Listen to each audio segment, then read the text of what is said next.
Bom dia, pessoal. Sou o professor Emilson, professor do Departamento de Física da UTF. Esse é o nosso curso de Física 3. Na aula de hoje, a gente vai falar sobre resistores, tá? Então, é muito importante que a gente tenha consciência que resistores são componentes muito expressivos na nossa eletrônica. Então, a gente tem os dispositivos que são considerados dispositivos básicos, componentes de um circuito, uma placa de circuito impresso. A gente tem tanto resistores quanto capacitores, que foi a nossa última aula. E a gente tem alguns outros dispositivos chamados dispositivos de efeitos de campo ou transistores, que também são interessantes. Então, na aula de hoje eu vou mostrar para vocês um pouco sobre resistores, quais são as suas aplicabilidades, tá? Eu vou associar a lei de Ohm. Eu vou explicar também um pouco sobre a potência dissipada num resistor. Depois eu vou mostrar qual que é a relação entre resistência e resistividade. E aí a gente chama essa equação da resistividade de lei de Ohm microscópica. Por quê? Eu vou mostrar para vocês que a resistividade ela é uma componente, ela é uma representação das características do material, não necessariamente considerando as dimensões dele. Então, cada material ele pode ser caracterizado pela sua resistividade intrínseca, tá? Depois eu vou fazer o procedimento de resolver circuitos com associação de resistores em série em paralelo. E aí eu vou mostrar para vocês, a título de curiosidade, o que significaria um transistor, o que é um dispositivo de efeito de campo. Tá? Foi o tema do meu doutorado em física no FMG. E aí eu tenho umas figurinhas bem bonitinhas e eu acredito que eu consigo explicar de uma forma bem coerente com o nível do curso, só para vocês terem uma ideia do que é, porque o tempo inteiro a gente ouve falar sobre chip de computador e etc, e a gente não sabe como é que é o real funcionamento dele. Então, vou mostrar para vocês no dia de hoje, tá? Então, resistores é uma classe muito importante dos circuitos e a gente pode definir os resistores como materiais que impedem, que atrapalham a passagem de corrente, tá? Então, quando a gente fala passagem de corrente elétrica por um resistor, o que a gente está falando é que a gente pega um circuito, a gente liga uma fonte de tensão, que vai ser a nossa fornecedora de cargas elétricas, que é a corrente, e aí ela vai estar ligada diretamente a um resistor, vai aparecer uma corrente no circuito, tá? Então, se você um dia for numa loja de eletrônica, os resistores, geralmente eles têm esse formato aqui, tá? Eles são compostos geralmente por materiais cerâmicos, porque são materiais bem resistivos. Então, se você consegue fazer resistores de alta resistência numa pequena região do espaço, tá? E aí a primeira coisa que a gente olha aqui tá vendo que eu tenho várias cores em cada um desses resistores?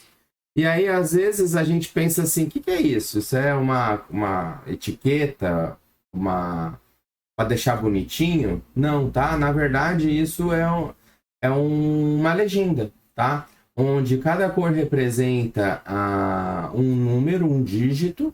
E aí, conforme você pega as cores de um resistor, igual, por exemplo, esse resistor que eu coloquei aqui, cada uma dessas cores, ela representa uma coisa. Então, eu coloquei esse exemplo aqui só para mostrar para vocês que quando você tem um resistor, por exemplo, de 4 faixas, a linha azul significa que é o número 6. A linha verde significa que é o número 5. A linha laranja significa que é 10 a 3. E a linha dourada significa que ele é uma classe ouro, vamos falar assim, ou seja, uma melhor qualidade, tá? Então, quando você junta tudo isso, você vai ter o quê? Você vai ter que no final 6, 5, 6, 5 vezes 10 a 3, mais ou menos 5% em ohms. Vou só tirar esse 5% aqui de dentro, porque não pode, né? 65 vezes 10 a 3 ohms, mais ou menos 5%, tá? Então significa o quê? Que ele é 65 mais ou menos mais 5% ou menos 5%. Ou seja, isso no final das contas é uma faixa de tolerância.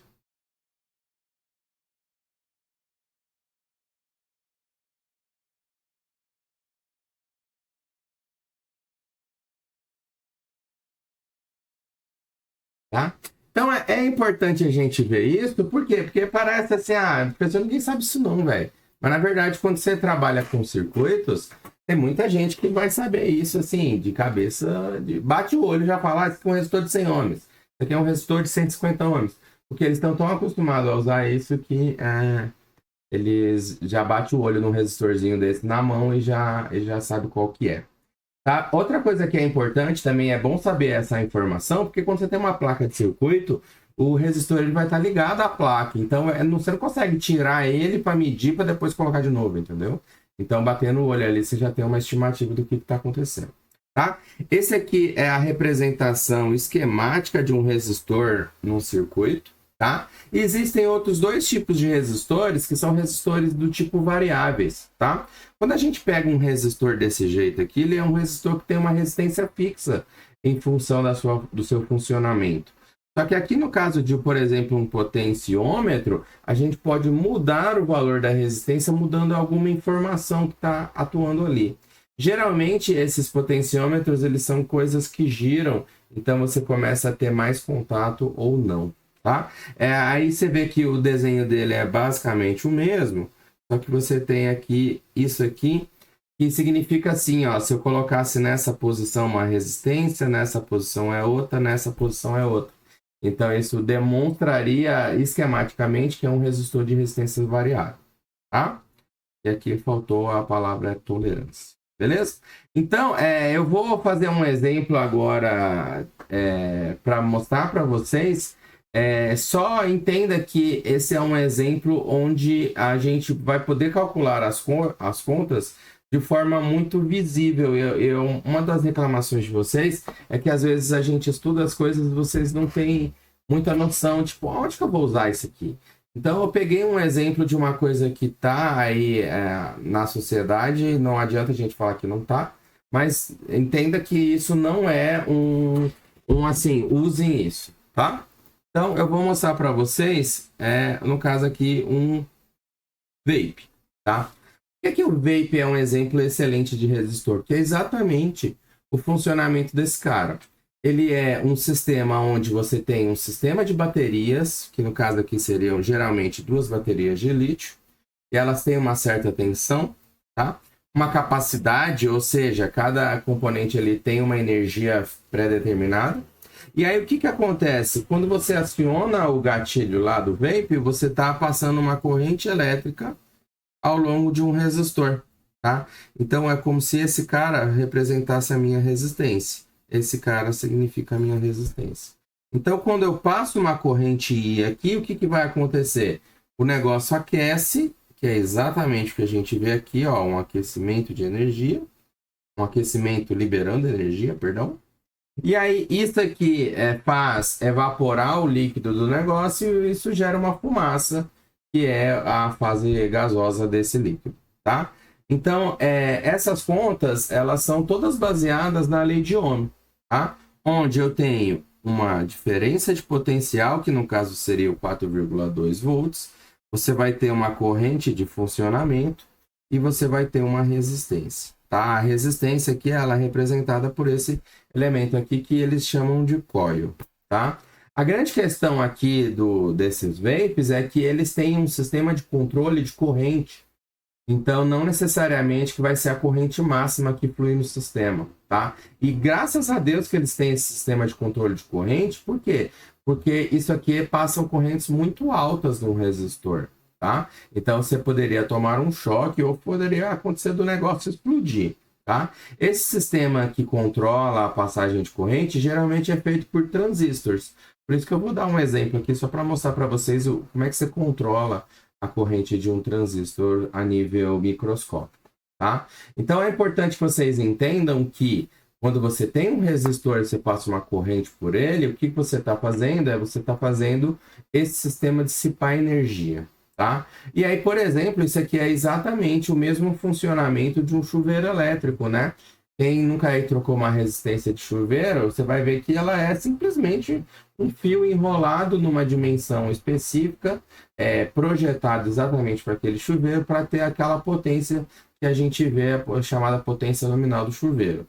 Quanto maior a potência, quer dizer que mais energia ele libera em função do tempo. Se você observar esse valor de potência aqui, se fossem 70 watts, significa que é 70 joules por segundo. Então, é uma quantidade de energia suficiente para causar a evaporação aí desse líquido dentro do vapor, tá? Então, você vê que ele realmente ele até muda de cor, tá? Por quê? Porque a densidade de energia é muito alta. E existe um fenômeno na física que mostra que quanto mais alta a sua temperatura local, você começa a ser incandescente, dependendo do tipo de material. E a cor, a gente pode até, inclusive, pegar um sensor aqui de infravermelho e tirar uma foto desse negócio queimando e saber exatamente a temperatura naquela posição. Eu já indico para vocês que a gente consegue atingir aqui até 1.200 graus localmente. Então, por isso que o negócio vira uma lâmpada incandescente, basicamente falando, tá? Então, o que a gente precisa definir aqui é que toda a física que está atuando nesse sistema é a chamada lei de Ohm,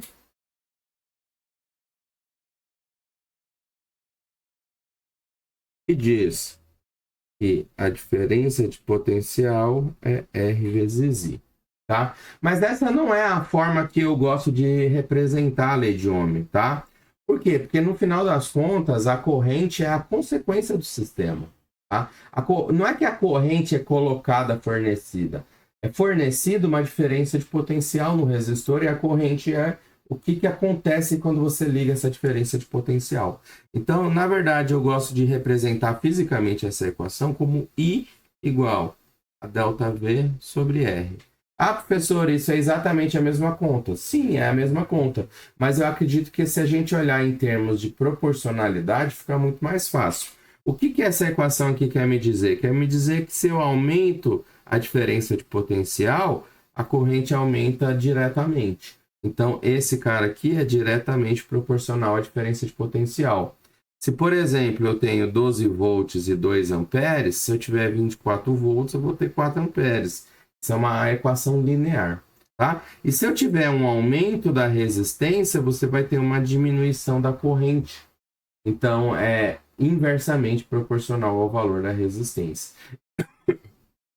Então, se, por exemplo, eu tivesse 24 volts e uma resistência de... Opa! Se eu tivesse 24 volts e uma resistência de 10 ohms, qual que seria a corrente? Seria 2,4. Só que se agora eu mudo esse valor, por exemplo, para 20, esse valor vai mudar para 1,2. Então, por quê? Porque é inversamente proporcional. Então, a gente pode definir isso da seguinte forma. O I é a corrente que flui no circuito.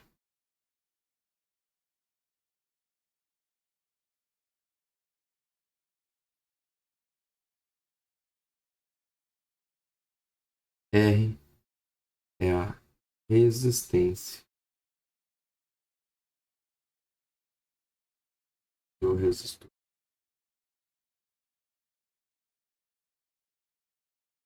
Tá? E ΔV é a diferença de potencial que a gente já tinha estudado lá no capítulo 24.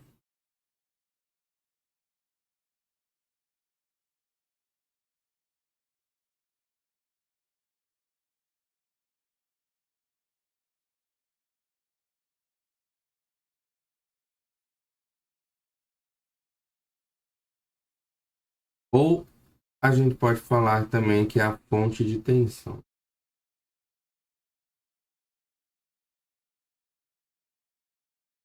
Quais são as unidades? Corrente é dada em amperes. E 1 ampere é 1 coulomb por segundo. Resistência, ela é dada em ohms. E diferença de potencial é dada em volts. Tá? Então, de certa forma, a gente já sabe que corrente, no final das contas, é volts dividido por ohm. E assim por diante. Tá? Então, essa equação aqui é a nossa equação da lei de Ohm. Tanto observada do jeito tradicional, quanto observada no jeito, vamos falar assim, visual da coisa ou experimental, tá? Como é que a gente calcula a energia dissipada num resistor? A gente vai usar aqui a potência num resistor.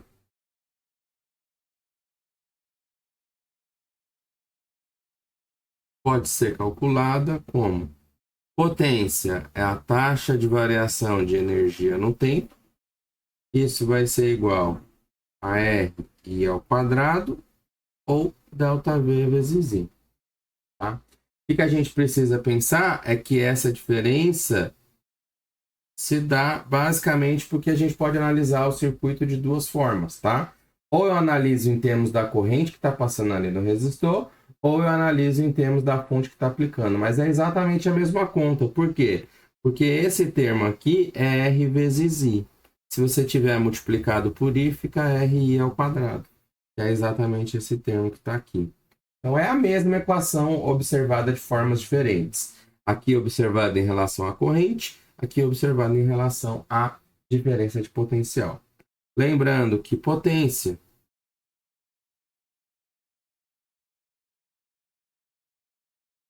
é calculada em watts, que significa 1 joule por segundo. Tá?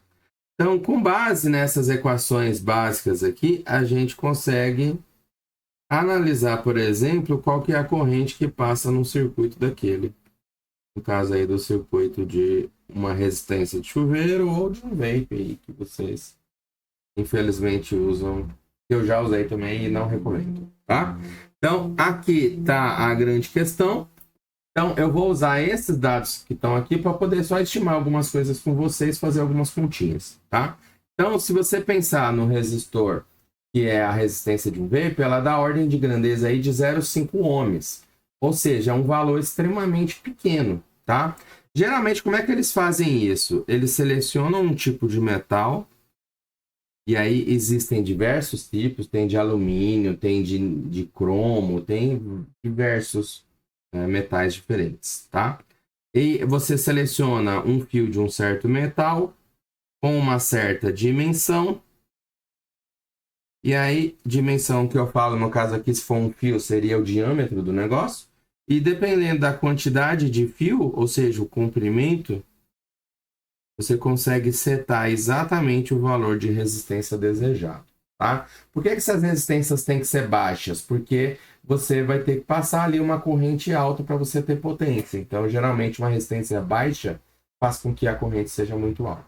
Então, se você usar esses dados que estão aqui, eu só dei uma simplificada para ficar uns números bonitinhos, significa o quê? Se você tem ΔV igual a RI, você tem que a corrente no circuito é ΔV sobre R. Se a diferença de potencial for 4 volts e isso aqui for 0,5, significa que você vai ter 8 amperes de corrente. É uma corrente elevadíssima, tá? Significa que passa 8 coulombs de carga a cada segundo. E não é à toa que isso aqui faz com que a lâmpada fique incandescente. E aí a gente pode até chamar isso de lâmpada porque literalmente acontece isso. Você tem emissão de luz por causa da temperatura elevada, tá? E se, por exemplo, eu fosse calcular a potência dissipada, seria RI ao quadrado. Se aqui é 0,5 ohms e aqui é 8 amperes, se você levar ao quadrado, você vai ter que vai ser 0,5 vezes 64 amperes ao quadrado. Aqui, por exemplo, é da ordem de 32 watts cada um dos resistores, né? Se você observar ali, você tem tanto um resistor do lado de cá quanto um do lado de lá. Então, quando você faz a soma dos dois, você vai ter 64, certo? Dois resistores. Você tem ali na ordem de grandeza do que é encontrado aí. Tá? Mas, fazendo a conta para um resistor só, é exatamente isso aqui que a gente tem. Então, já afirmo para vocês que é extremamente perigoso montar esse sistema aqui sem conhecimento prévio. Por quê? Porque você pode desligar essa parada aí, ou ligar no momento errado, e você vai estar sujeito a uma corrente elevadíssima que pode te queimar, causar um choque sério, tá? Então, essas coisas não se brinca, tomem bastante cuidado, tá? Outra coisa importante da gente analisar aqui é que quando você trabalha em termos da lei de Ohm,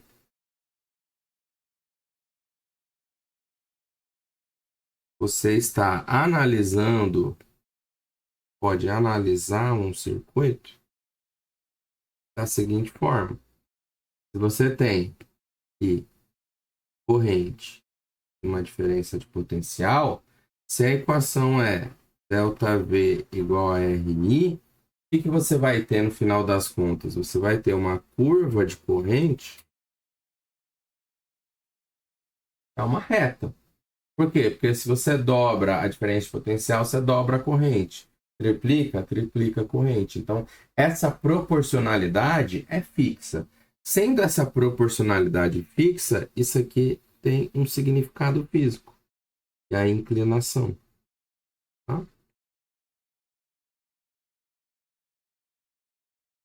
Então, a inclinação desse gráfico significa o quê? Significa que é y dividido por ΔV. Então, se é y dividido por ΔV, a inclinação significa 1 sobre R. Então, por exemplo, quanto menor o resistor, mais inclinada é a curva. Quanto maior o resistor, menos inclinada a curva. Então, a inclinação é uma característica para você saber a resistência. Essa equação de uma reta, a gente poderia analisar, por exemplo, como equação AX mais B, que é a equação de uma reta. Equação geral, né?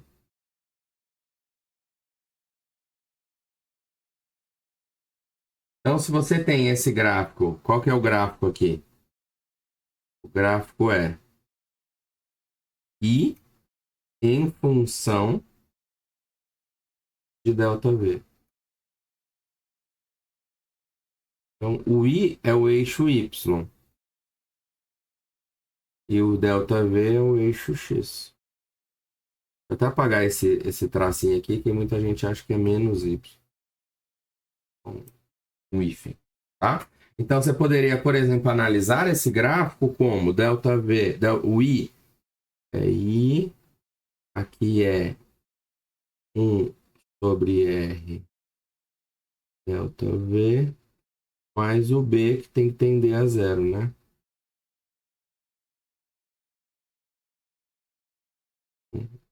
Lei de Ohm.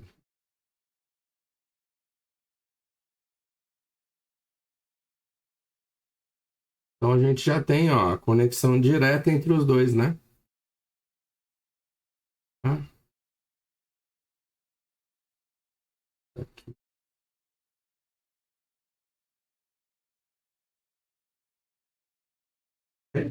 Então, esses resistores a gente chama de resistores lineares.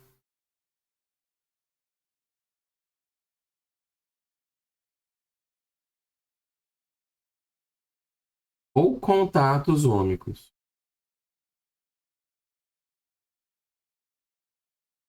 Tá?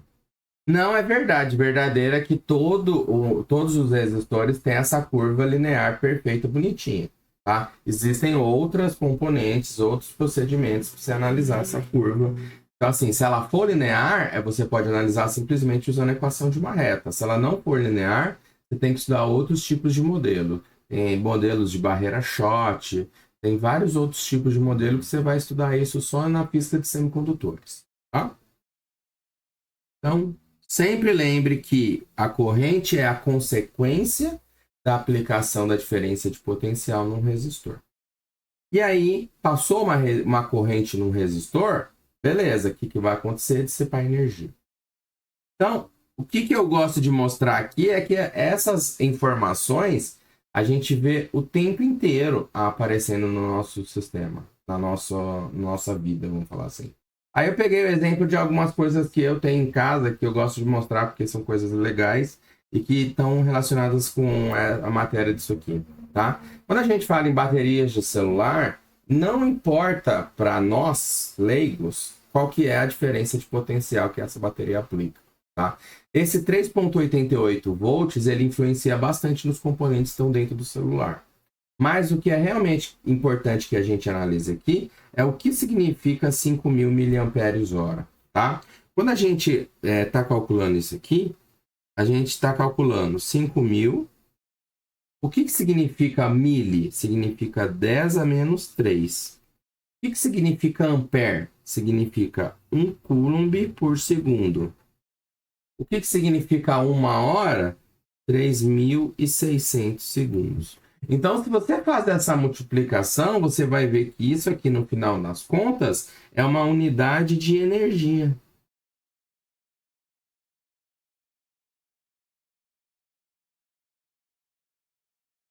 Por quê? Porque ó, você vai cortar aqui os segundos com segundos, aí vai ficar... Unidade de energia não, unidade de carga, né? Perdão. Unidade de carga. Que é a quantidade de cargas elétricas que está ali dentro. Porque ó, você cortou aqui os segundos com segundos, aí você vai sobrar 3.600 vezes 1 coulomb, que é a unidade de carga, vezes esses dois valores. Então, quanto maior a capacidade, maior a quantidade de cargas elétricas que tem lá dentro e, obviamente, maior a energia disponível para você usar, tá? Outra coisa importante aqui são esses negócios que estão na moda hoje em dia de carregadores turbo. Inclusive, eu comprei uma paradinha dessa para, assim, vai que eu preciso de um monitor aí de uma taxa de potência alta, aí esses cabos são os mais apropriados. Até mais do que um cabo HDMI, tá? Qual que é a grande questão aqui? Esses cabos, eles possuem um negócio que a gente chama de latência.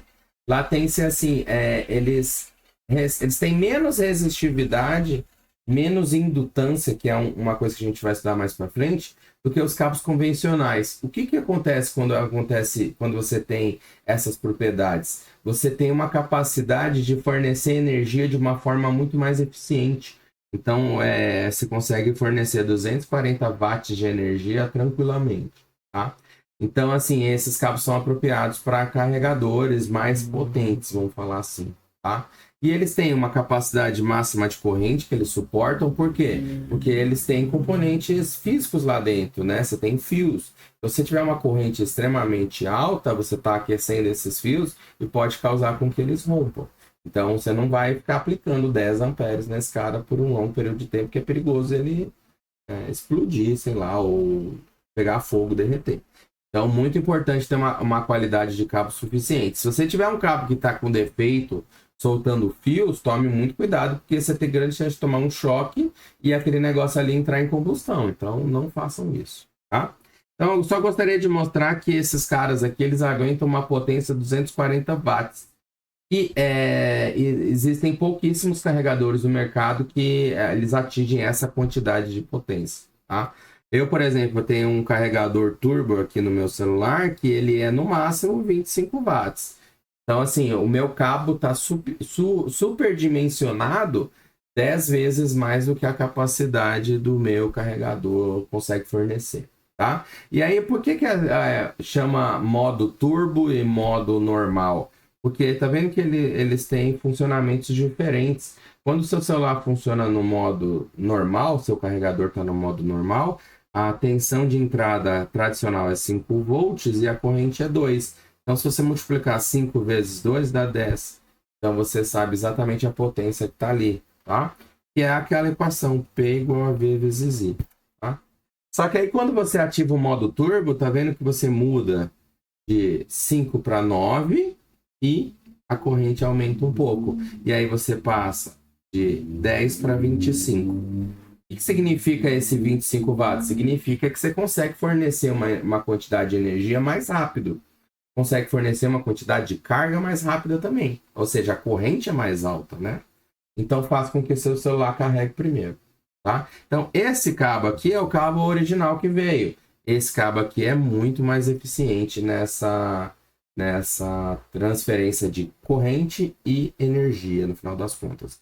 E da onde eu tirei essas informações? Essas informações estão aqui, tá? Se você pegar uma lupinha e dar uma olhadinha bonitinha aqui, você tem todas as informações. Aqui, ó, tá vendo? Ó, 9 volts. 9 volts, 2,77 e assim por diante, tá? Então, tome bastante cuidado, porque quando você pegar um carregador de algum amigo, é bom você saber que não é, dependendo do tipo de carregador, tem celular que não aguenta esse modo turbo. Então, você está usando um conector, você está conectando no seu celular um carregador que está fazendo uma sobrecarga na bateria do seu celular. Qual que é a consequência disso? Você pode causar uma degradação da bateria de uma forma muito mais rápida. Então, confiram essas informações aqui antes de ficar compartilhando carregadores. E pelo amor de Deus, gente, nunca use o celular carregando na parede, a menos que seja extremamente necessário. Porque é extremamente perigoso, porque você tem uma corrente alta, você tem uma diferença de potencial, você está ali ligado à rede elétrica, e se tiver algum curto-circuito, se tiver algum raio, o negócio vai para a rede elétrica e você pode ir para a tua mão. Então, assim, eu não uso o celular enquanto ele está carregando, eu simplesmente esqueço que ele existe ali durante aqueles minutos, tá? Então, quando vocês forem comprar um celular, sempre verifique essa questão aqui de qual que é o funcionamento dele. E outra coisa importante, se o seu celular aceita o modo turbo, tá? Esse negocinho aqui eu comprei só por causa disso aqui, porque eu consigo ver a potência em tempo real do carregamento. E aí eu até brinquei que é legal porque dá para saber quais tomadas da sua casa são boas e quais não. Porque você usa o mesmo celular, no mesmo fio, com o mesmo carregador, e tem tomada que fornece uma potência mais alta do que outras.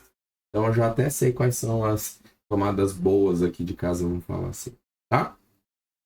Então o que a gente vai passar agora? Eu vou explicar para vocês a diferença de resistência e resistividade, tá? Então o que está representado aqui nesse cilindro é um resistor.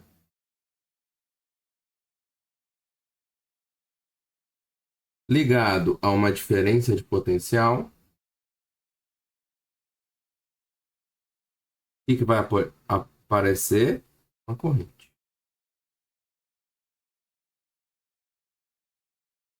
E o que eu gostaria que vocês observassem é que essa corrente ela passa por uma área ali, concorda? A gente chama essa área de área da seção transversal. E aí existem vários livros, você pode achar que essa proporcionalidade entre corrente passando por uma área, a gente chama de densidade de corrente. Então, alguns livros eles usam essa informação, mas as pessoas às vezes não sabem. E essa unidade a gente chama de J. O J é quantidade de corrente por área. Tá? E essa informação é importante, por quê? Porque a condutividade de um material ou resistividade, ela depende exatamente da capacidade de densidade de corrente passar ali no circuito. Quando você muda as dimensões do resistor, ou seja, se você fizer um resistor cilíndrico com essa dimensão ou com essa, ele tem resistências diferentes, mas eles vão ter exatamente a mesma resistividade, porque a resistividade, que é o que a gente vai calcular aqui, ela não depende das dimensões, ela depende do tipo de material. Então, se você tiver o mesmo material, ele vai ter a mesma resistência. Tanto que é tabelado isso. A resistividade do ouro à temperatura de 25 graus é um valor tal. A resistividade da madeira com umidade tanto vai ser um valor tal. Então, cada material tem a sua resistividade específica. Tá? Então, qual que é a relação entre resistência e resistividade? A equação é a equação que a gente chama de lei de Ohm microscópica.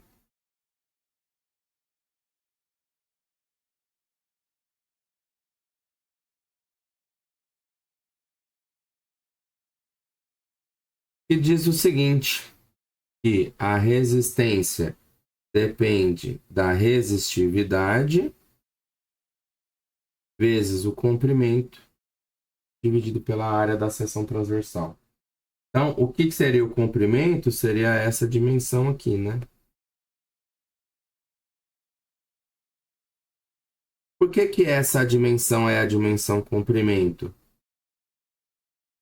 Porque é exatamente por onde passa a corrente, não é? Ó, a corrente não entrou nesse ponto e saiu nesse.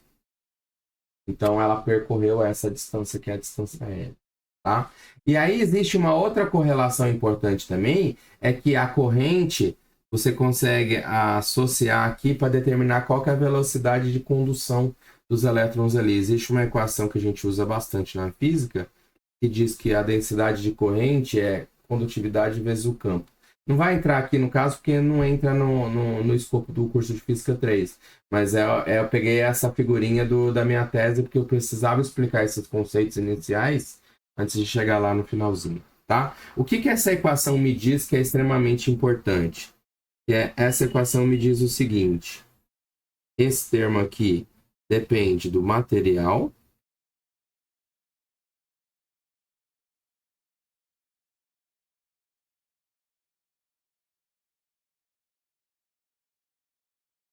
E esse termo aqui depende das dimensões do resistor.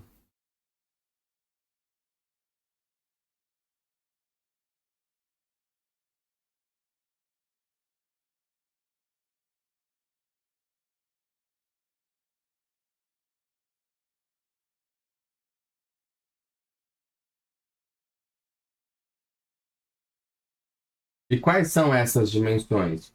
O L e o A. Então, o que é o R? O R é a resistência.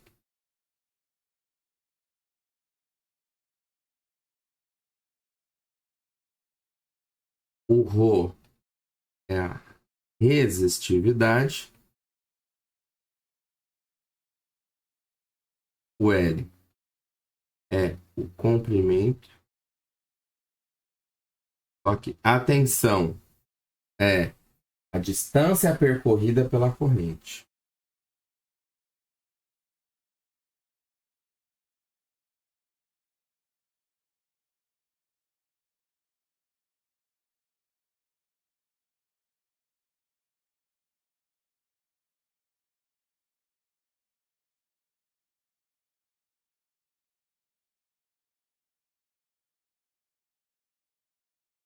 E o A é a chamada área da seção transversal.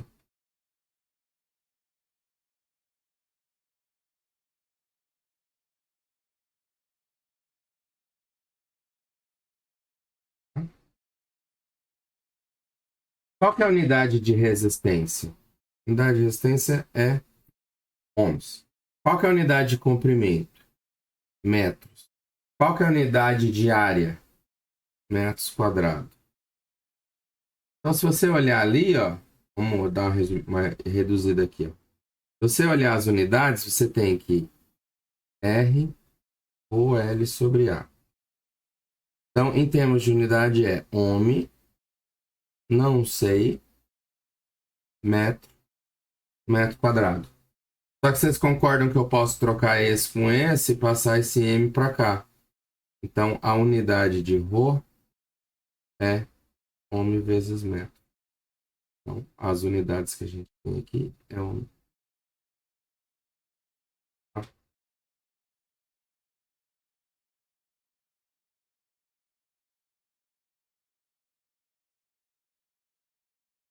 Então, tá aqui. Por que essa equação é importante? Por quê? Porque a resistividade é uma propriedade intrínseca.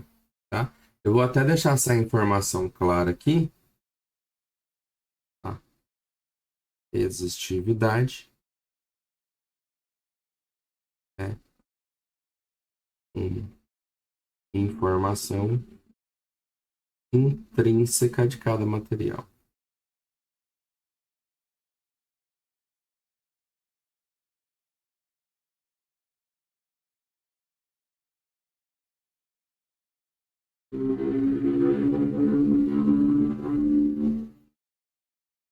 Então, lembrem dessa lei.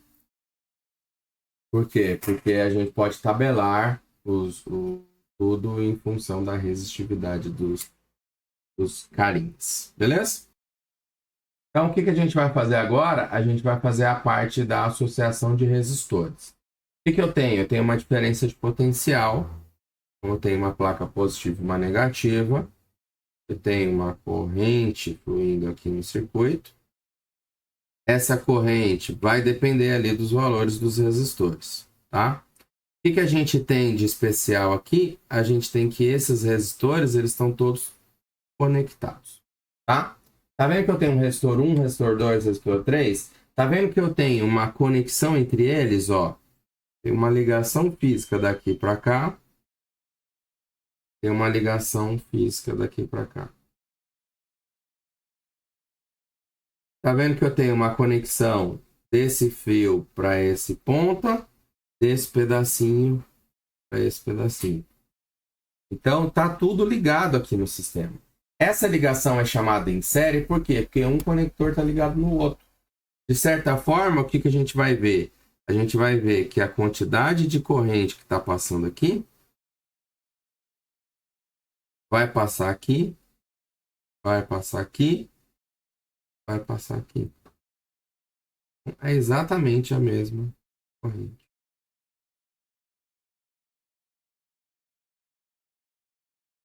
Ok? Como é que a gente então vai analisar isso que está acontecendo? A gente vai escrever a lei de Ohm para cada um dos resistores.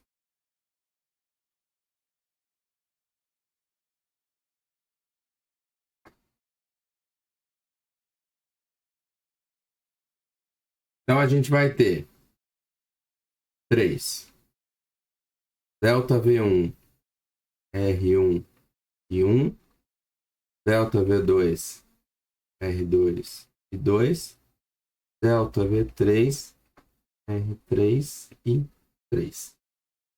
Então, essa aqui seria a diferença de potencial delta V1. Essa aqui seria a diferença de potencial delta V2. E essa aqui seria a diferença de potencial delta V3. Tá? Como é que a gente, então, resolve resistores em série?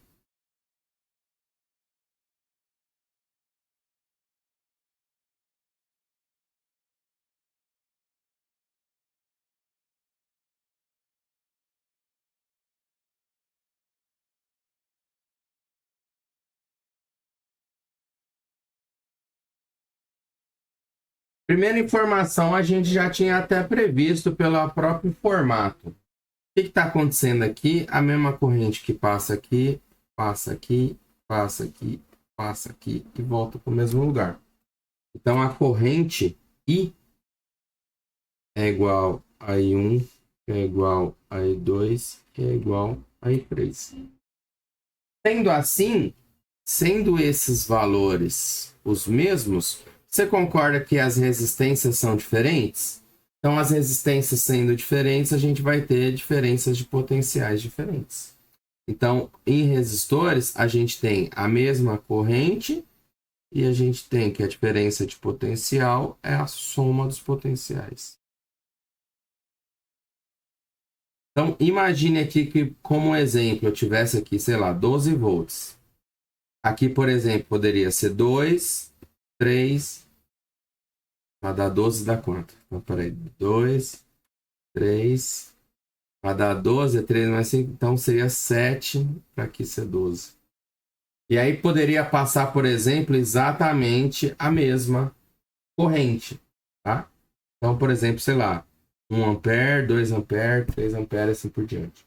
Então, você tem que entender a diferença de potencial, ela é distribuída em cada um dos resistores. O que isso aqui significa? Número 1, corrente é a mesma.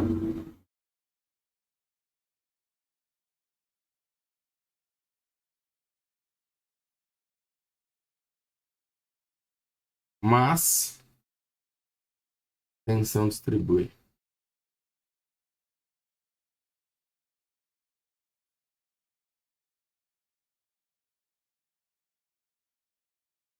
E aí, com base nessa equação, a gente consegue resolver e transformar aqueles 3 resistores em uma única coisa. Então, como é que a gente vai fazer isso? A gente vai fazer delta V é igual delta V1, delta V2, delta V3. Isso aqui é R1 e 1. R2 e 2, R3 e 3. Se ΔV é a mesma corrente, vai ficar R1, 2, R3 vezes I. Então, vocês concordam que esse é o ΔV da fonte e essa é a corrente da fonte. Então, esse termo que está aqui é o que a gente chama de resistência equivalente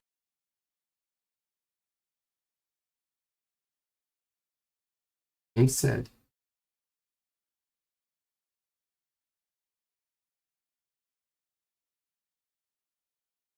Então, resistência em série é igual a R1 mais R2 mais R3 e assim por diante. Então, são essas as equações que determinam o que a gente precisa.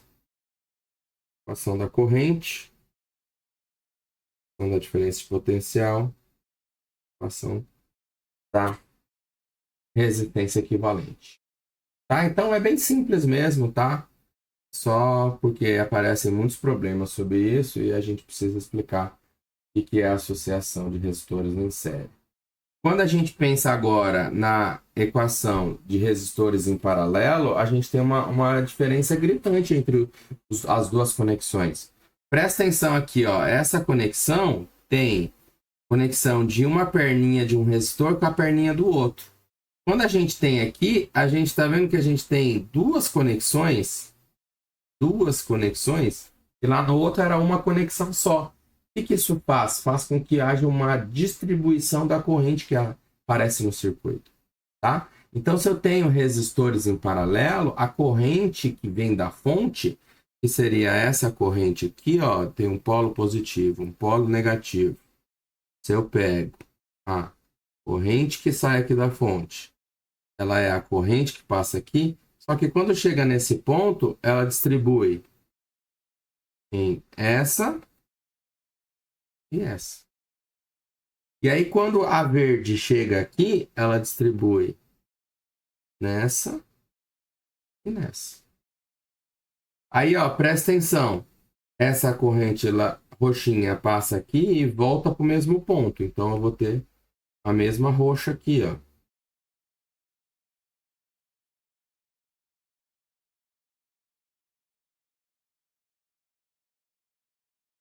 Vou ter a laranja vindo aqui. Vou ter a verde. Aqui a azul. E aqui a vermelha. Então, como é que a gente faz para poder diferenciar todos esses caras para a gente não ficar maluco aqui? Porque se a gente ficar fazendo esse tanto de coisa assim, a gente fica doido. Então, a gente vai colocar uma nomenclatura para não misturar as informações. Qual vai ser a nomenclatura que eu vou usar? Aqui é a corrente da fonte, é a corrente que sai.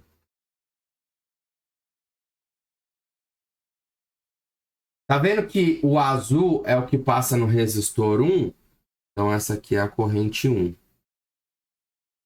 Tá vendo que o verde tá passando ali, beleza? Tá vendo que o laranja é a que passa no 2? E 2. E a roxa é a que passa no 3. E 3.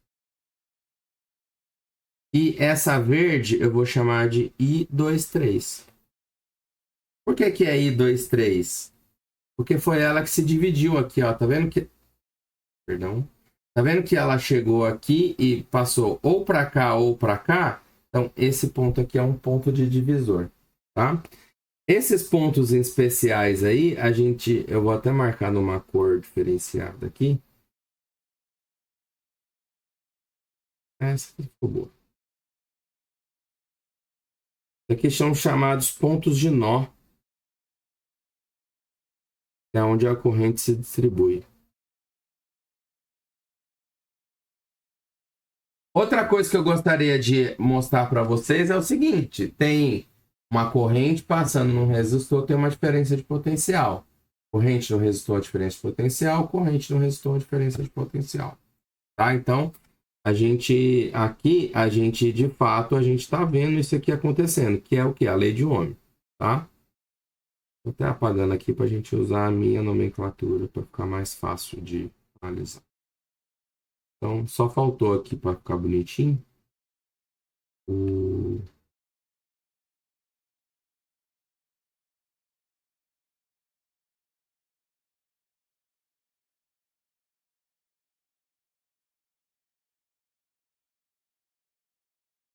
Tá? O que eu quero que vocês observem? Que a conexão em paralelo é exatamente o oposto da conexão em série. Se você observar aqui, eu tenho uma conexão de uma placa com um ponto do resistor só.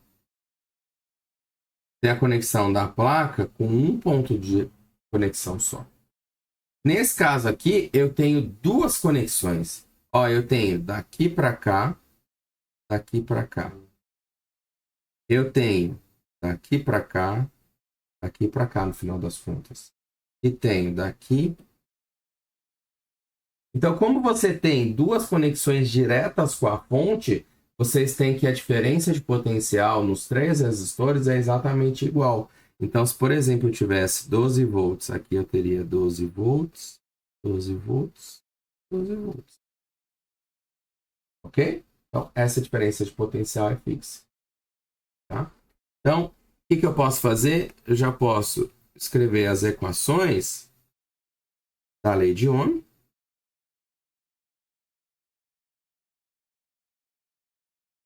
Que vai ser da mesma forma.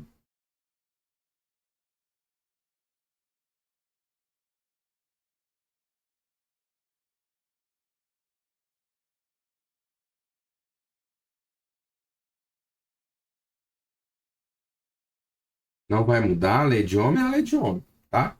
E agora eu posso escrever a resistores em paralelo.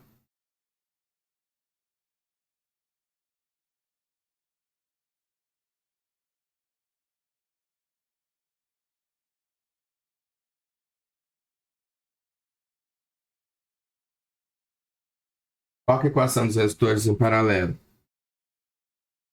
Delta V é igual a delta V1, delta V2, delta V3. A mesma tensão.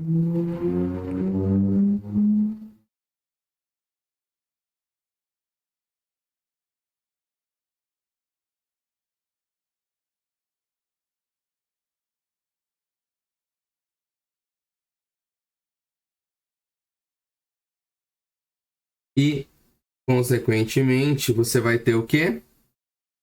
Olha aqui, vem uma corrente, uma parte para cá, uma parte para cá. Uma parte para cá, uma parte para cá. Então, a gente chama isso de uma corrente distribuída.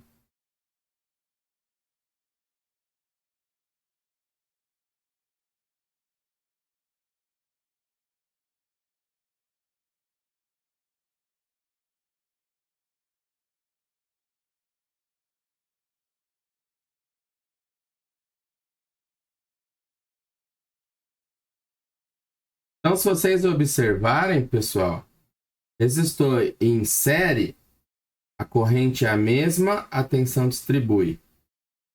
Resistores em paralelo, a tensão é a mesma e a corrente distribui. Tá vendo? Então, é exatamente o caso oposto, tá? É por isso que quando a gente pega um circuito, se a gente puder separar eles em uma parte em série e uma parte em paralelo, já ajudaria bastante. Bastante, bastante mesmo, tá? Então, como é que a gente agora determina a resistência equivalente? A resistência equivalente seria o quê? Corrente é I1, I2 e 3. Só que I é delta V1 sobre R1. 2, delta V2, R2. 3, delta V3, R3. Então fica delta V1 sobre R1, delta V2, 2, delta V3, R3. Então, e ficou delta V1, delta V2, delta V3. Só que a tensão é a mesma. Então, aqui eu vou colocar delta V, delta V, delta V. Então, chego em delta V multiplicado por 1 sobre R1, 1 sobre R2, 1 sobre R3. Então, cheguei na equação que eu queria. Delta V é 1 sobre 1R1, 1R2, 1R3, vezes 1. Então, esse cara aqui é a resistência equivalente.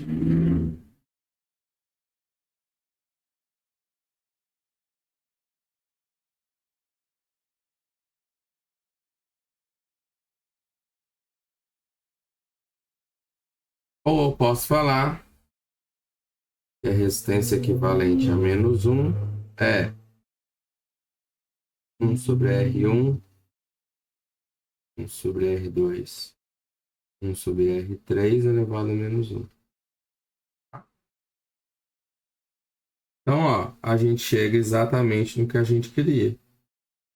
A gente queria uma equação para resistência equivalente. Então, essa aqui é a resistência equivalente em paralelo da equação.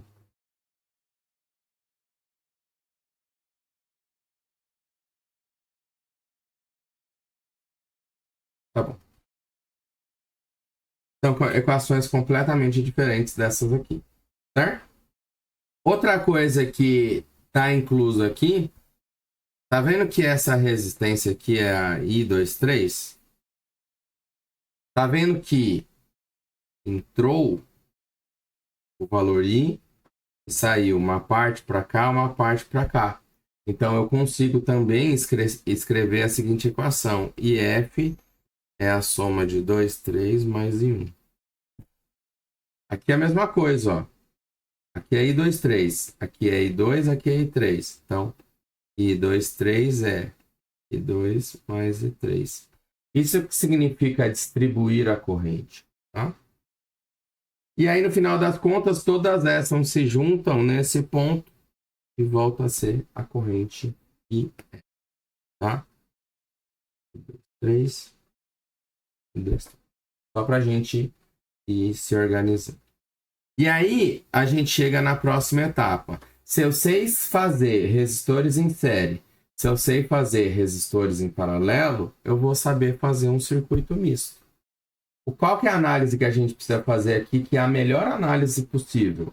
É ver as conexões entre os resistores. Se você observar, esse resistor 1 tem uma conexão pelo lado de cá e uma pelo lado de cá. Consequentemente, esse cara está em paralelo.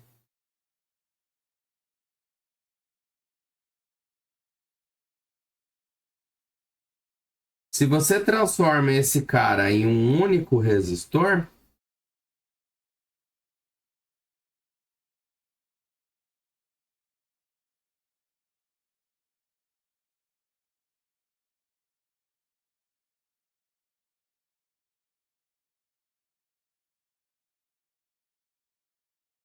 você transformou o R1 e o R2 num resistor R12, o que você está fazendo? Você está fazendo a conexão do resistor R12, uma perninha só com o R3. Então, o R12 e o R3 estão em série, tá?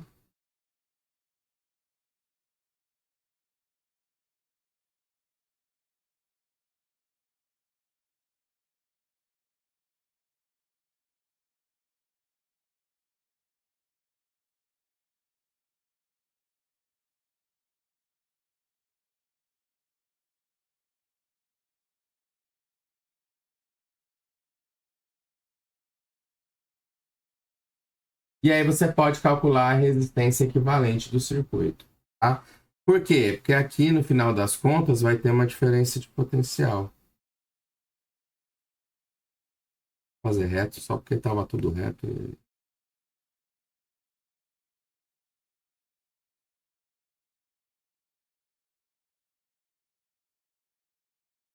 Ah, fazer reto.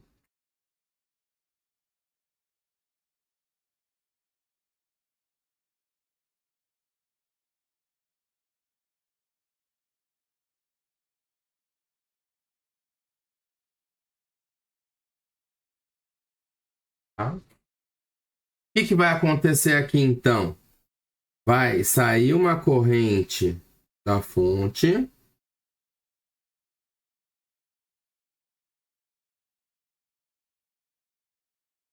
Essa corrente vai chegar aqui.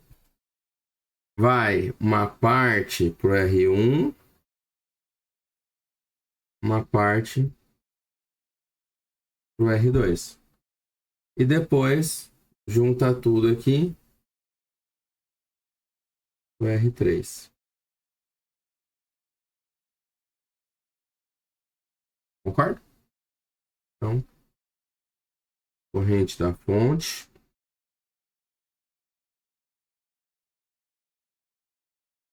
Corrente no resistor 1. Corrente no resistor 2. Corrente no resistor 3. E é exatamente a mesma corrente da fonte.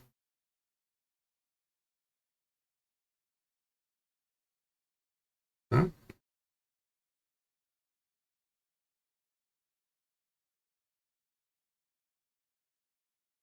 Então, eu consigo fazer todas essas equações para resolver esse sistema misto.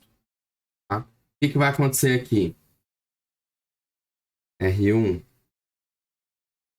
e R2 em paralelo.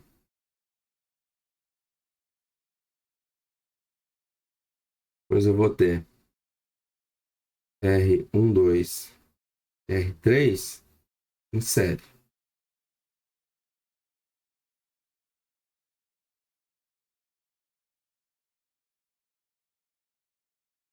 Então, ó, estando em paralelo, R12 elevado a menos 1 é igual a 1 sobre R1 mais 1 sobre R2. A tensão é a mesma.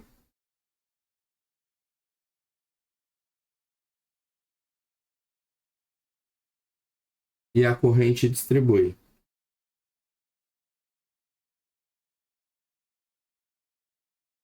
Então, esse é o coletivo de equações desse cara. Quando eu for fazer em série, o que eu tenho? Como é que é feita a resistência em série? R1, 2, 3 é a soma direta. A diferença de potencial distribui.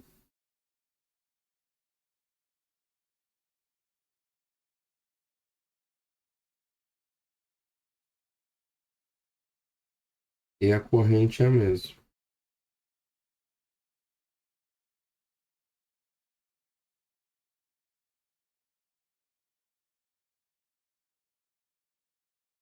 E isso aqui é a corrente da fonte.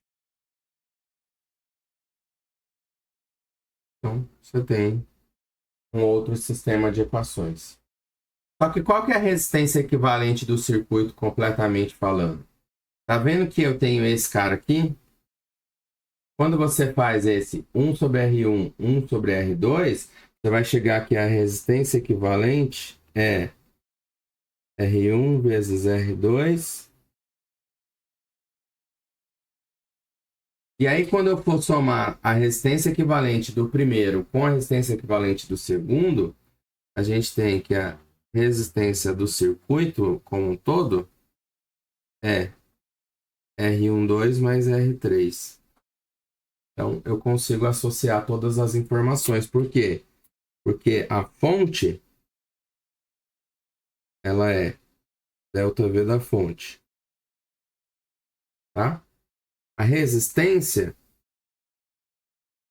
total, ou equivalente, é R123. E nesse exemplo que eu estou fazendo aqui, ela é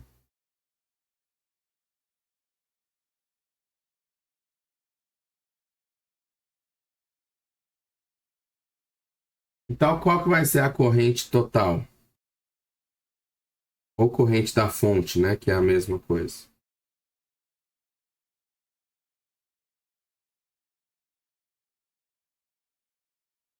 Opa. Nesse caso aqui seria ΔV igual a RI. Então, I da fonte é ΔV da fonte dividido pelo R do circuito. Então, seria ΔV dividido por esse termo aqui.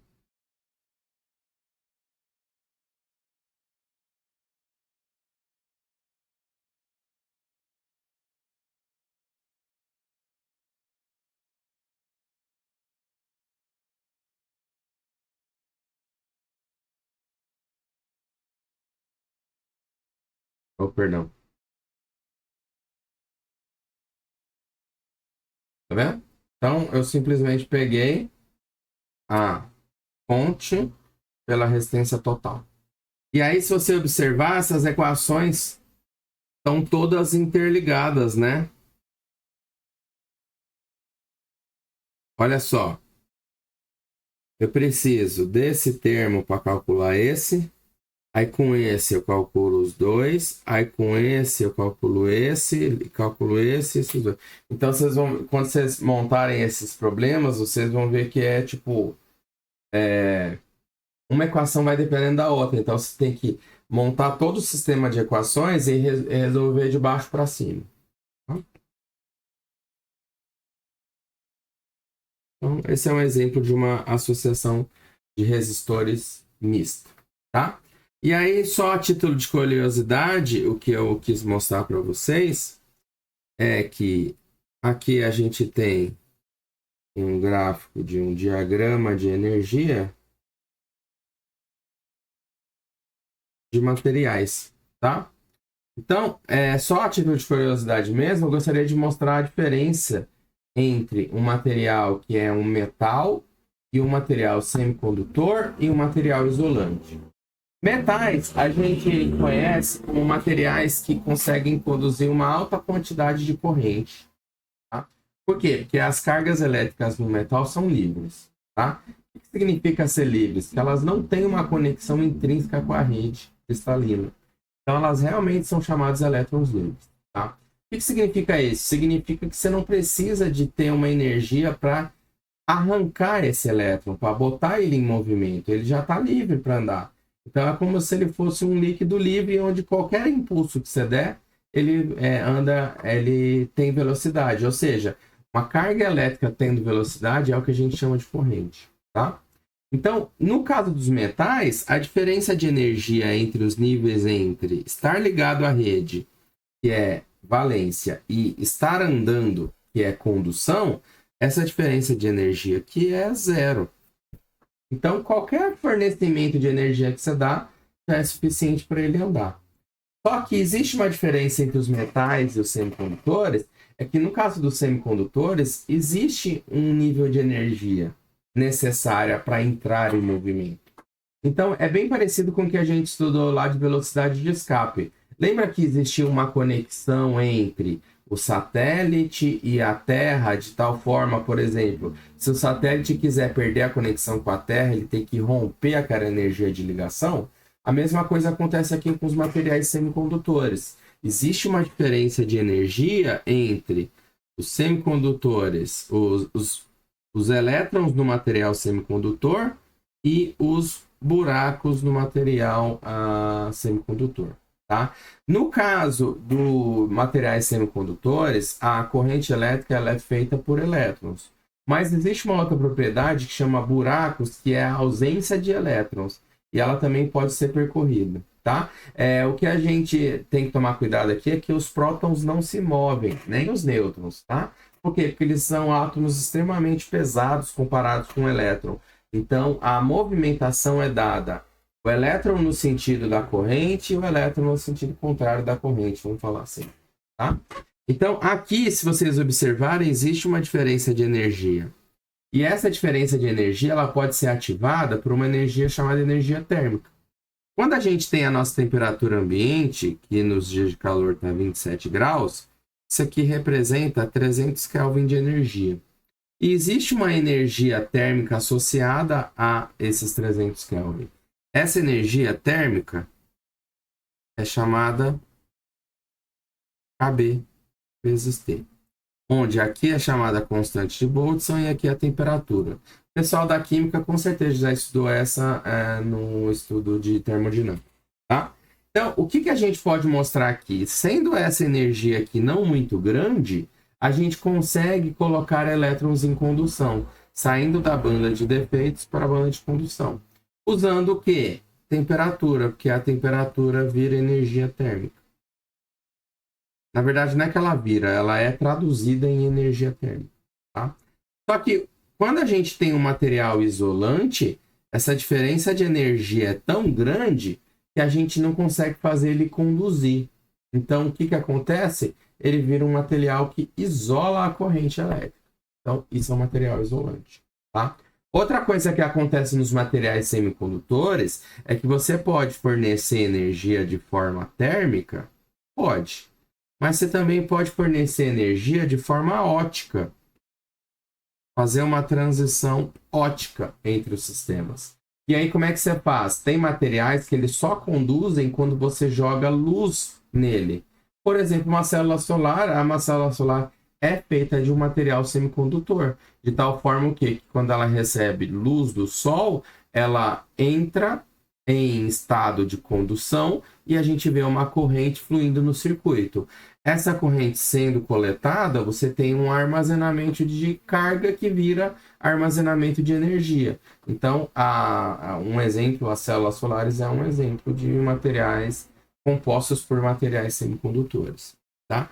E uma outra coisa interessante é que, tanto em termos de resistência quanto em termos de resistividade, elas mudam em função da temperatura. Então, quanto maior a temperatura, mais conduz, ou seja, menor a resistência. Quanto menor a temperatura, menos conduz, menor a resistência.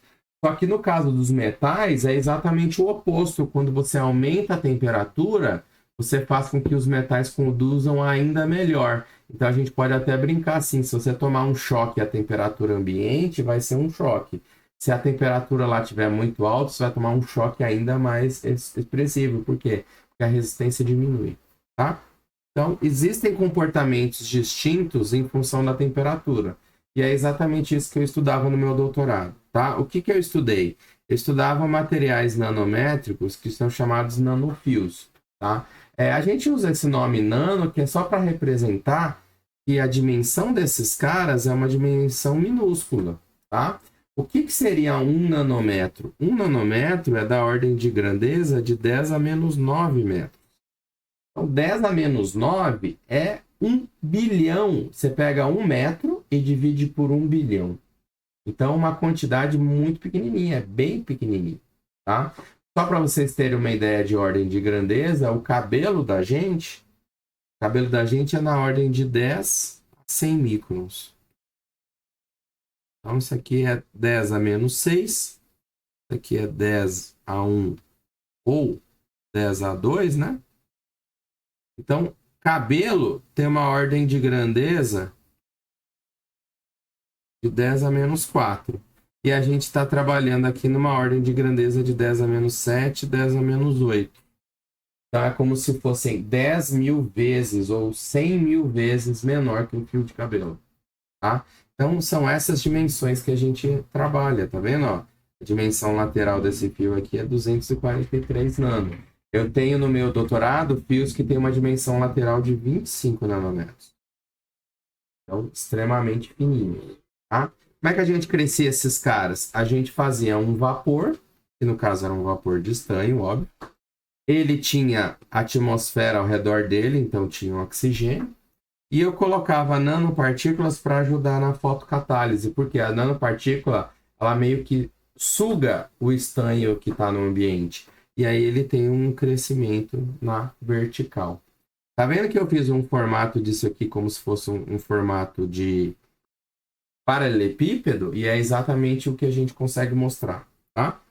Se você olha isso aqui, você vê que ele tem uma quina, tá vendo?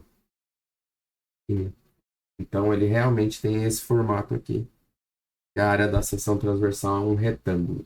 Inclusive foi uma das maiores discussões minha com a banca, eles não acreditavam que isso era um retângulo. Aí eu tirei uma foto de frente pro fio, assim, dá para ver um retângulo perfeito e acabou. Tá? Então, o que a gente fazia com esses caras? A gente fazia um dispositivo que é um chamado transistor. Tá? O que é uma coisa transistor? Transistor.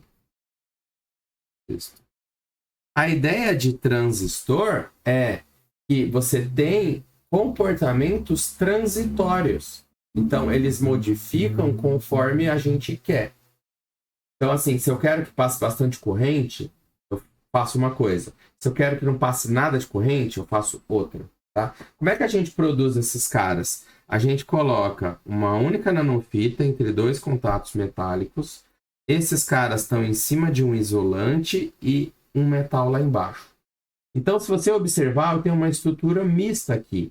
Eu tenho uma estrutura esse conector com esse conector, e eu tenho uma estrutura esse conector com esse conector.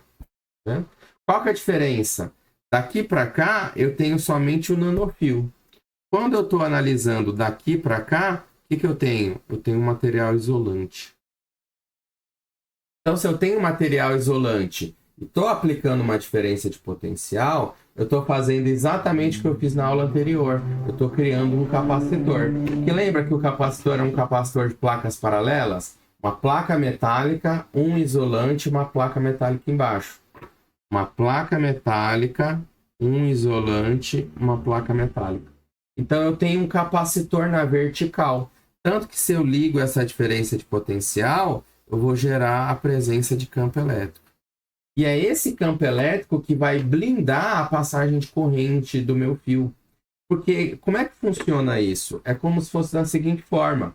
Eu tenho aqui um fio onde passaria a corrente elétrica e o meu campo elétrico ele trabalha como se fosse aqui, ó, uma mangueira, e o campo elétrico é como se ele apertasse esse fio e não deixa passar nada de corrente. Esse efeito chama efeito eletrostático de squeezing. Tá? É a mesma ideia mesmo, é como se você estivesse apertando o canal de condução dentro do fio. E é por isso que você consegue controlar. Tá? Só que tem uma dificuldade, né? O nosso fio é um negócio extremamente fino, que é esse cabelinho que tá aqui, ó. E eu preciso fazer esse cabelinho um contato elétrico daqui para cá. E um daqui para cá. Então, por isso que a gente precisa de equipamentos altamente tecnológicos para a gente poder fazer esse dispositivo. Por quê? Porque essa distância aqui é na ordem de grandeza de 3 a 5 micrômetros. Então, eu estou fazendo contatos elétricos numa coisa que tem uma dimensão menor que um fio de cabelo. Tá? Por que a gente precisa desse grau de confiabilidade, esse grau de aproximação? Para a gente garantir que a gente está estudando literalmente somente o nanofio que está nesse pedacinho aqui, ó. Então, a única coisa que eu estou estudando é esse pedacinho do fio e esse pedacinho do fio, tá? Então, ó, a imagem final do dispositivo. Aí, ó, tá vendo? O contato aqui é fininho, mas chega para cá ele começa a aumentar. Começa a aumentar, por quê? Porque eu quero soldar ele mais para frente do meu transistor. Então, o que eu mostrei aqui é que, de fato, quando eu faço a medida da resistividade em função da temperatura, esse cara é um material semicondutor. Ou seja, ele conduz a temperaturas mais altas e lá embaixo a resistência é altíssima. Então, ele não conduz absolutamente quase nada, né? Então, como é que você faz isso? Você vai medindo a resistência, transforma em resistividade, vai medindo em função da temperatura, fazendo um resfriamento com nitrogênio líquido ou hélio, tá? E aí eu mostro que esse cara, inclusive, ele tem um comportamento ainda mais interessante, que ele é, ao mesmo tempo, metal ou isolante, dependendo do que você está fazendo. existe uma transição metal isolante quando esse cara está iluminado. Por quê? Porque tá vendo que tem uma mudança na inclinação da curva? A curva aqui, ela estava subindo. Só que ela não subiu. Quando chegou aqui, ela fez o quê? Ela desceu. Então, essa mudança de inclinação está diretamente relacionado com isso aqui, ó. Tá vendo que um metal ele sobe em função da temperatura, enquanto um semicondutor desce em função da temperatura. Então, são concavidades diferentes. É exatamente o que eu vi aqui. Cadê? Então, eu tenho um comportamento misto entre um comportamento semicondutor e um comportamento metálico. O que precisa ter? Precisa ter luz UV atuando ali no meu material para poder gerar cargas suficientes para causar essa indução. Então, cada trabalho desse pode ser analisado de uma certa dinâmica. Aqui eu estudei em termos da resistividade e aqui eu estudei em termos da resistividade, só que agora no caso iluminado. Tem luz ali e quando você coloca a luz do sistema, você tem outros processos físicos acontecendo. Tá? Então, foi só uma curiosidade para mostrar para vocês que o que a gente estuda como resistividade, o que acontece em função da temperatura, tem implicações em ciências dos materiais. Por quê? Porque a gente pode analisar um material numa escala extremamente minúscula. Por quê? Porque a gente tem uma física apropriada para isso. A gente começa analisando de uma forma microscópica com a lei de Ohm, e conforme a gente vai entrando em mais camadas, a gente consegue ter outras informações a respeito desse sistema, tá? Então, eu estudei bastante isso de semicondutores e até hoje eu faço isso porque a caracterização de um material no termos de capacidade de condução e etc., é o que vai selecionar esse material para ele ser um transistor, que vai selecionar ele para ser um capacitor, uma célula solar, um dispositivo de efeito de campo. Então, assim, dependendo das propriedades que aquele material tem, a gente consegue indicar qual que é a melhor aplicação para esse caso. Tá? Então, um resumo da aula de hoje, o que a gente fez? A gente começou explicando o que é resistência. Depois, a gente explicou que a lei de Ohm que associa a tensão com a corrente com a resistência. Depois, eu mostrei o que é a potência de um resistor. Depois, eu fiz um cálculo aqui só para mostrar para vocês o que acontece, por exemplo, num exemplo de um resistor ligado. Depois, como é que é o gráfico de corrente em função da tensão, que é a equação da lei de Ohm, de uma forma experimental. Claro, né? Esqueci de falar uma coisa. Esse gráfico em azul é como se fosse o ajuste do modelo. Porque quando você vai e mede experimentalmente, o que você vai ter? Você vai ter vários pontos ao redor, vários pontos experimentais ao redor dessa linha. Aí vocês vão lá e fazem um ajuste, tá? Então aqui, ó, seria os pontos experimentais.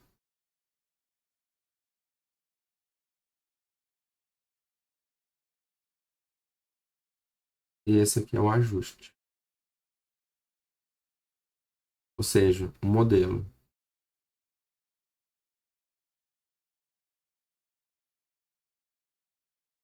Por que os pontos experimentais são pontos? Porque a gente vai medindo ponto a ponto e obter o valor coerente.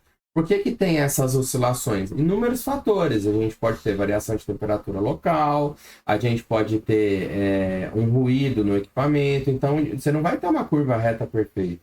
Vai ter sempre um grauzinho de erro. Mas, se você observar, a tendência do sistema é o que realmente importa, que é o ajuste. E aí, quando você faz um ajuste, você tem vários parâmetros que estimam se aquele ajuste seu tá bom o suficiente ou não, tá? Depois, o que eu mostrei para vocês? Exemplos de como é que a gente traduz algumas das informações que a gente tem disponíveis para a gente. Mostrei a diferença entre resistência e resistividade, que a resistência é diretamente proporcional à resistividade, só que é proporcional também às dimensões do material. Então, se você dobra o comprimento, você dobra a resistência. Se você diminui a área, você aumenta a resistência. Então, você sempre vai ter que ficar trabalhando com essas duas informações, tá? A resistência é a propriedade macroscópica do que você está medindo. A resistividade é a propriedade microscópica do que você está medindo. E ela é diretamente proporcional ao tipo de material. Por isso que eu mostrei aqueles casos lá dos semicondutores, isolantes, etc. Depois eu mostrei a associação em série e em paralelo. Lembrando que a associação em série, a corrente é a mesma, a tensão distribui. E a associação em paralelo, a tensão é a mesma e a corrente distribui. Ou seja, eles são comportamentos exatamente opostos. É por isso que a gente separa os circuitos em 2 ou 3 ou 4 partes, tá? E aí eu mostrei para vocês só um exemplo de como é que você resolveria ali um circuito que tem uma associação mista, que aí você isola esse pedaço e resolve as equações do paralelo. Depois você junta esse pedaço com esse e resolve em série, por exemplo. E aí você descobre tudo o que está acontecendo no circuito. E aí eu mostrei só em termos de título de curiosidade mesmo. Obviamente não tem nenhuma conta aqui nem nada. Mas mostrando para vocês como é que é o funcionamento de um transistor. E é interessante você observar aqui que aqui você tem uma conexão de capacitor. E aqui você tem uma conexão de resistor. E é por isso que você consegue fazer o controle, porque num capacitor a gente vê a presença de campo elétrico expressivo. E aqui, se você, na vida real, isso aqui é uma dimensão extremamente pequena, o que faz com que tenha um campo elétrico muito intenso. Tão intenso que consegue blindar a passagem de uma corrente. Tá? Então, é isso. Muito obrigado e a gente volta na nossa próxima aula, que é na aula de número 10. Valeu!